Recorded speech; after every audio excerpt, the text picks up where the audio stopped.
Well, hey there, folks. This is just a quick presentation dealing with uncovering potential in clinical supervision. Even though I'm focusing on clinical supervision, you will find that the theoretical underpinning, as well as a lot of the strategies that I talk about, are applicable to peer mentor supervision. They also have some applicability to business settings that have nothing to do with the helping professions. So if individuals are interested in improving morale of subordinates and supervisees, or they're interested in skill cultivation and improving productivity in their organizational setting, then this presentation will have a lot of strategies that you can utilize. So without further ado, let's get into it. Strength-based clinical supervision involves intentional foci on a supervisee's strengths. Intentionality is important because it's natural and more instinctive to focus on deficits and weaknesses. Now, from an evolutionary standpoint, it makes sense to focus on weaknesses because it's the shoring up of weaknesses that ensures our survival. Consider what would happen if a moderately sized fish overlooked or ignored a smaller fish that could serve as a meal. There may be some regret that the moderate sized fish experiences later on as it considers the benefit it could have obtained if it used its strengths to have a meal, but otherwise the livelihood of that moderate sized fish is not affected. Now consider what would happen if the moderately sized fish ignored or overlooked a large fish that views it as a meal. The ignoring of the larger fish could compromise the livelihood of the moderate sized fish. In particular, that moderate sized fish could end up maimed and even worse, dead.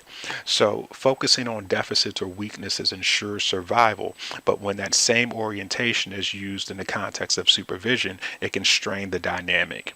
When the approach to supervision is let's turn weaknesses into strengths, then supervisor and supervisee may find the time spent in supervision is very counterproductive. Instead, shifting the perspective to changing one's weaknesses into sufficient functional competence is a more attainable goal, since areas in which people are weak may only lead to average performance at best. Though average is not exemplary, when one uses their strengths to manage their weaknesses, then overall performance is exemplary because of it, and those weaknesses may be more likely to be strengthened by the usage of additional skills. So using a strength-based approach to supervision is not soft or weak. This approach does not eliminate the need to challenge, to teach, and to probe when necessary, nor does it eradicate the focus that should be on safeguarding a client and being a gatekeeper for the profession. What it does, however, is ensure that the supervisee's capabilities and abilities are being maximized so that any weaknesses that they have can be shored up or brought to functional competence. So let me provide some examples of strengths to be on the lookout for in your supervisees or your mentees. Some strengths may include tendencies to be reflective, organized, empathetic, instructive. Some strengths could also include being courageous. Strengths can be connected to one's knowledge base. Strengths could be connected to one's conflict resolution skills, etc. Now, from a positive psychological perspective, it will be important for you to look out for these things and point them out to your supervisees. Most people, if asked about their strengths, will tend to be modest based on how they were socialized. So you will have to be intentional in getting them to discuss their strengths and using here and now statements where appropriate to draw attention to strengths. Underusage of strengths and overusage of strengths could be problematic. So you want to strike a balance where you are getting people to use their strengths in such a way that moves them from panic-ridden states and overly comfortable positions to a learning zone. So let's talk about how to use a strength-based approach in clinical supervision or peer mentor supervision. How do you do this in the context of that relationship? Well, it's important for clinical supervisors to focus on the subtle messages that supervisees communicate. Watch for the things that your supervisee gets really excited about. People tend to get passionate about things that they are good at. Informally, you can have conversations with your supervisees about their previous therapy experiences and what typically clicks for them in those sessions. If they have not had therapy experiences, ask them about any human services related areas in which they've had experience, and ask them to tell you about what they enjoyed and what seemed to just click for them. Ask them about moments where they have entered flow states or got so wrapped up in a task that they seemingly lost track of time. People tend to enter flow states when they are immersed in an activity that they really like, or they are doing something that they're really good at. Ask them questions such as, how would other professionals describe you? You can ask them, what does your partner or family say when they brag about you? You can also ask them questions like, tell me about the parts of therapy that have seemed easy for you.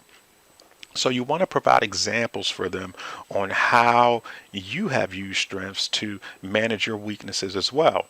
For example, in my graduate school years, I struggled with coming up with tailored ISPs at times that would garner my supervisor's approval.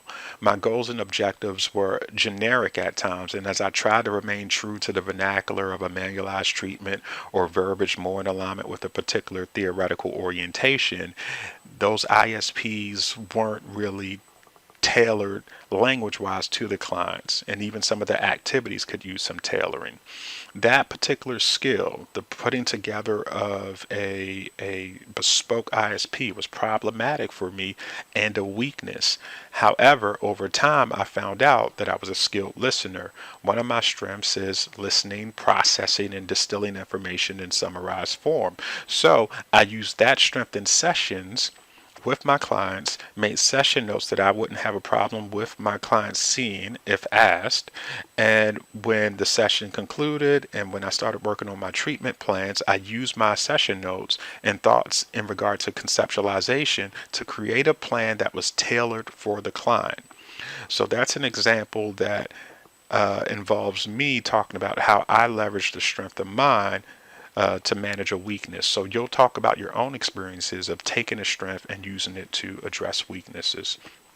You can also use the ropes model as proposed by Gray Bill to identify strengths in yourself as a supervisor, as well as identify strengths in your supervisee. This model emphasizes a future-oriented perspective based upon the awareness of freedom and effectiveness. Ropes, as you can see, stands for resources, options, possibilities, exceptions, and solutions. So in conversation, you can talk about this from a general standpoint, looking at the different resources that a supervisee has, the different options that they could exercise in addressing a weakness or a problem, and you can be more tailored and more focused as well. You can use this model as a means of addressing particular weaknesses that your supervisees have brought to your attention, or maybe you realize is a weakness of your supervisee. Let's talk about formal approaches to doing this in a strength-based way. Formally, you can have them complete measures such as the values inventory of strengths, which is a 240 item instrument that measures 24 character strengths. And this can literally be completed in 30 minutes. You can find it on the website that I have listed here for free. And it was very much designed to be the antithesis to the DSM-5. And another resource that you can utilize, much more formalized, is the Clifton Strengths Finder 2.0. It's a 180 item instrument yielding information and ranking on 34 strengths or talent themes that are common in society. So that can be found on the website that I provided. However, there is a fee associated with it. So once your supervisees are aware of their strengths, then you can move into discussion of how they can use their strengths and how they have used their strengths in the past. You can also explore with them successes and problems they've had in regard to their strengths, and then get them to use their strengths as you address goals that you have for them with intentionality. So that concludes this presentation. There is a ton of theory that I did not discuss because I wanted to focus on the how-to. If you want more information in regard to what I'm discussing, feel free to go get this text, as it is really, really great, and one of few texts out there that really talk about strength-based approaches to clinical supervision. Take care.